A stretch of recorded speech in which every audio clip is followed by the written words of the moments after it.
Well, glad that for those of you who have hung in there, because you're really students of government or you take your jobs very seriously, we are pleased to announce that we have an agreement on the budget. The final bill is being printed as we speak.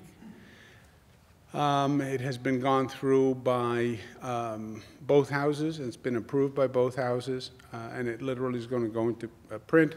I believe the Assembly is going to wait for the bill to come out of print, and the Assembly will vote tonight. It's the education bill, which has education, the so-called education run in it, which is the distribution of the education funding. So it is a big bill, and it's a complicated bill, and it takes a long time to print. So it's going to be a long evening for the Assembly, and we didn't want to make you wait up too late and past your bedtime and possibly be in an irritable mood. I want to begin by thanking the legislative leaders, Senator Flanagan and Senator Klein from the IDC, Speaker Hasty, who really did an extraordinary job. This was a very robust and very challenging agenda because these are challenging times. And they stepped up to the plate. And they made it happen. They often say, you know, my conference is a relatively small conference, but I have me, myself, and I in my conference, and that's enough. They have big conferences that they have to go back to, and they have to get an agreement. And in those both conferences now, you have very strong political feelings, and the political winds are very strong in this country. And those same winds blow in this state. So they've done a great job as leaders. You know, it's easy to be political. It's not always easy to be a responsible governmental leader, which is about seeking compromise and forging consensus. So I want to thank them for that. I also want to thank Beth Garvey, who is the counsel to the Senate majority, who's done an extraordinary job. Blake Washington, on the Assembly side, who's the Secretary to Ways and Means, really did a great job. And I hate to say it in front of them, but my budget director, Robert Mejica, and counsel, Alfonso David, really stepped up, and I'm proud to call them colleagues. I'm going to go through the budget relatively quickly to give you the top lines on it. Most of you are familiar with it to begin with. You know the overall numbers. Turns out to be a $153 billion budget, all in. And seventh year, again, we are within the 2% spending cap. The 2% spending cap is the lowest rate of spending in modern history. The budget division does not have a record of a budget that only went up 2%. State budget, this state budget especially, is more of a blueprint for the future of the state. We went through a November election, and we've gone through a very difficult time in this nation. And besides the decibel level of the dialogue and the politics, I think it's important to listen to what people are saying, and we have listened. There's a tremendous sense of economic frustration and economic anxiety, and you have the middle class in this state and in this nation that feels that they haven't gotten a fair shake. So we developed a budget that would address those issues. We did it in the State of the State. Then, since January, we have a new challenge, which is a new federal government that is making or threatening or planning significant changes for the state of New York. So we have to anticipate those changes and build in a mechanism to deal with them. How do we protect the state and the state's finances going forward when we are in a position where we anticipate significant financial cuts? This plan does all that. And again, the legislature has done, I think, the best work that I've seen as being governor. The Middle Class Recovery Act that we laid out in the State of the State, which was a comprehensive agenda to help the middle class. We accomplished it all. We said we would cut income taxes for the middle class and extend the millionaire's tax, and that's exactly what this budget does. Middle class tax cut for more than 6 million taxpayers. We said that we would help the middle class by doubling the child care tax credit, and that's what this budget does. We said we had to do something about property taxes. It is the single greatest problem in this state, as you've heard me say many times. The problem of high taxes, I have high taxes in New York, that is a problem of property taxes. It's not a state tax issue. Median tax to the state, $1,800. Median property tax, $4,700. Now, we passed the 2% property tax cap several years ago. That was a big breakthrough. It slowed the growth. We want to take it the next step. We've tried attacking property taxes all different ways. We've assumed all the growth in Medicaid that cost the state billions. But you need structural changes on the local and county level if you're going to make a real difference in property taxes. This budget, this plan, has a new device that will do just that. It empowers citizens to say to their local governments, enough is enough, we need you to make structural changes, and we need you to do it now. The county executives will now be empowered to call together all the local governments in their county and come up with a plan of shared services and ways to control costs, and then pass those savings on to the homeowner. The local governments must participate. They must explain to their citizens whether they accept or reject the recommendations of the commission and why. And the plan here is to get people involved on the local level. They're angry, they're upset. I hear about it all across the state. They don't know what to do about it. Now you have something to do about it. You have the ultimate public process, county executive convening all the local governments, which they didn't have the power to do before, 300 local governments in the room. The local governments will participate, come up with a plan.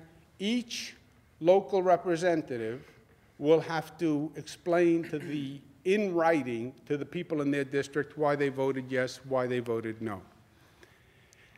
We have the nation's first accessible public college program, which is a national first. It is extraordinary. It's a different model.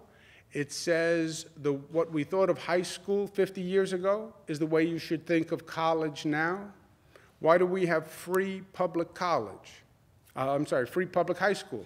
Because we made a determination as a society that you needed high school. You needed it to succeed, and we needed it as a society. Well, today, college is what high school was. And it shouldn't be an option if you can afford it.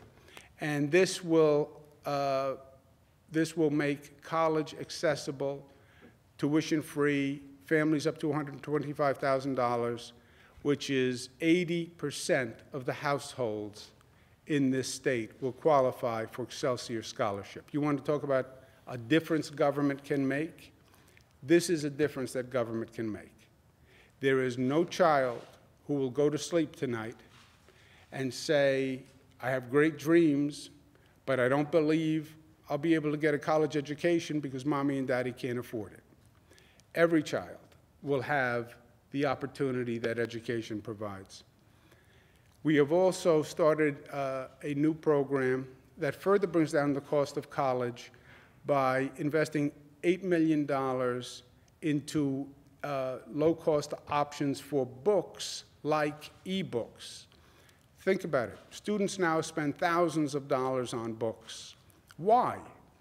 There's no reason why these books shouldn't be electronically available and why we can't save that money for the student. We haven't wanted to. It's a big industry, the book industry. When I was Attorney General and I did the student loans investigations, I ran across this. The book industry is a major industry, a major vendor to the university complex, but it's time to think about the student first, and that's what this is going to do. K to 12, we have the highest level of education funding in history, $700 million in foundation aid, 4.4% increase to $25.8 billion. We had a full jobs program. Regional Economic Development Councils will now have round 7, $750 million. It accelerates our New York construction and building program, our $100 billion program, with programs all across the state, literally every region of the state, and that program is funded and accelerated. $70 million for the I Love New York to promote tourism. This has been a great success for the state. We've spent about $150 million since 2011, and spending has increased $9 billion. Just think about that. A $150 million investment, spending goes up $9 billion. So it's great for business. The budget also implements comprehensive workers' compensation reform. Senator Flanagan worked very hard on this with members of his conference, and we achieved it. The Affordable New York, which reforms the 421A program, old 421A program, and will create 2,500 new units of affordable housing per year. It also pays a fair wage for workers, which is different than some of the other proposed 421A bills. Also in this budget is a provision that allows union members to deduct the cost of their dues from their state taxes. The Affordable New York plan also releases a memorandum of understanding that the legislative houses have had since last year that has $2.5 billion for 100,000 units of affordable housing and 6,000 units of supportive housing. And because upstate matters, the budget enables ride sharing now statewide. So companies like Uber and Lyft will come to upstate New York. We are building a great tourist attraction, 750-mile Empire State Trail, which will be the longest of its kind in the nation. We have a plan to reduce the cost of prescription drugs. It caps the growth of prescription drug spending in Medicaid, addressing the out-of-control prescription costs. Literally every item that I outlined and proposed in January has been passed in the middle class agenda. And again, I think it is, if we stopped there, it would have been an extraordinary budget. But as I've been discussing over the past few weeks, we then had an added challenge after the January State of the State, which was a new government was installed in Washington. And that new government has very quickly announced dramatic plans that will have a significant effect on the state of New York. And we're going to respond. This budget has a $10 million Liberty Defense project. This is something that I worked on with Senator Klein, and we're very proud of. It will provide legal services to new immigrants. You want to talk about deportation? You want to talk about a philosophy on immigration? Nationally, we also have our own philosophy of immigration in this state. We believe in it. I am an immigrant. We're all immigrants. But whatever your political philosophy on immigrants, people have rights in this nation. This is a law of nation. This is a nation of laws. And before you deport anyone, they have a right to have their legal rights demonstrated, supported, and exercised. Now, that's easier said than done. People need counsel. They need access to counsel. They need the ability to pay counsel. And that's what this Liberty Defense Project does. It provides legal services for new immigrants. $1 million for a state police hate crimes task force. The hate crimes task force is up and running. We need to fund it, given the rash of hate crimes we've had. There have also been a number of attacks on religious schools and community centers all across the state. This is a community center that I visited in Albany, Jewish Community Center. We're providing in this budget $25 million for security protection and $20 million in additional support for non-public schools. After 12 years of failed attempts, New York will no longer be one of 2 states in the nation to treat 16 and 17-year-olds as adults. This budget raises the age of criminal responsibility. This is I think, legacy accomplishment. They have talked about raise the age for 12 or 13 years. It never got done. It was like marriage equality, tried and failed, tried and failed. This budget does it. Speaker Heastie worked extraordinarily hard on this issue. Senator Klein worked extraordinarily hard on this issue to find common ground. The Senate obviously has a different political attitude than the Assembly. This issue was a lightning rod for that politics. It was probably the single most difficult piece in the budget. Teddy Roosevelt used to say during his time as governor, he liked to take on the tough problems, let somebody else handle the easy ones. I try to follow that. This was a tough one. Minimum wage was a tough one. Marriage equality was a tough one. But those are the ones that make a difference. That's what makes them tough ones in the first place. This will affect thousands and thousands of lives immediately. Sealing of records, 12,000 people. So kudos to Speaker Heastie and Senator Klein. We also have other criminal justice reforms. We've been talking for many years about videotape interrogations for serious offenders. It never happened. Today it does. Witness photo identification protection. They've talked about it for many years. Today it's going to become the law. The budget also protects our environment through $2.5 billion Clean Water Infrastructure Act. This is a big issue all across the state. We saw it in Hoosick Falls. We see it in communities. We see it at Owasco Lake. This is a very big issue on Long Island. Senator Flanagan has been very interested and educated on this issue and worked very hard to have a comprehensive program. And I want to applaud him because that's exactly what this is. Water quality on Long Island, given that geography, is a challenge, and it's getting worse, and we're getting ahead of it with this program. This budget also has the first ever federal funding response plan. We were talking about possible changes that the federal government might make, and how do you anticipate them? And my point was it's virtually impossible to anticipate them. So how do you do a budget in April that anticipates changes in June, July, August, September, and can adjust before next year? That was always the financial challenge to me in this budget.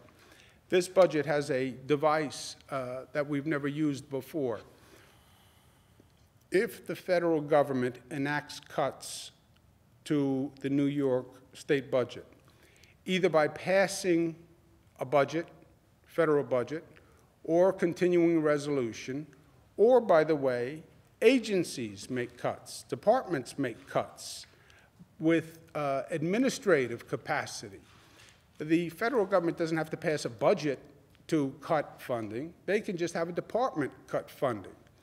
If any of those things happen, the Division of Budget, run by Mr. Mejica, will come up with a plan that corrects the state budget for that shortfall. That plan will be given to the Assembly. The Assembly has 90 days to either pass their own plan to correct the shortfall, or the Division of Budget plan automatically goes into effect. This is what gives me confidence that the ship of state, the financial ship of state, what we've tried so hard to accomplish over 7 years, the financial integrity of the state will be protected. We're going to fight changes that are anti-New York, but whatever happens on those changes, we have a mechanism in place to correct for it. And it's not reliant on the legislature coming back and acting, right? That was too risky a proposition for me, frankly. Well, you could have always called the legislature back in special session.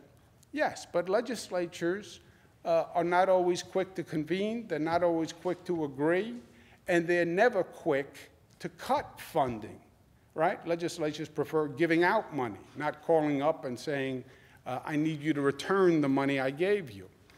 They'll have 90 days because I respect the legislature, but if they don't act at the end of 90 days, this plan goes into effect. This is what has given me the greatest security in this budget. And it's a device that we just came up with recently.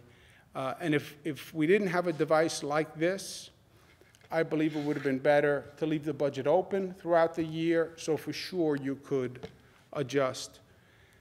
The budget also has $200 million to combat heroin, which is a statewide epidemic. It has a new special prosecutor for government fraud in our transportation facilities.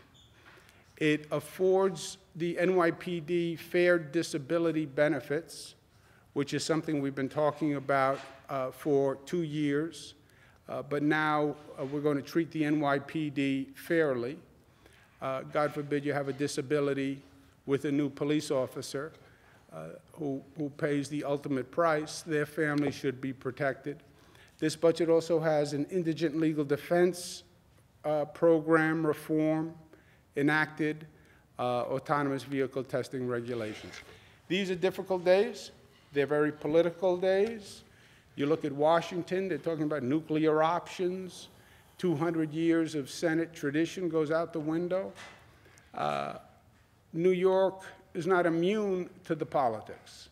In some ways, this was the most ambitious plan that we've undertaken because we had to, because we're facing the greatest challenges that we faced. So it was probably the hardest plan to complete, but it's also the best work that we have done as a state government, and I am proud of it.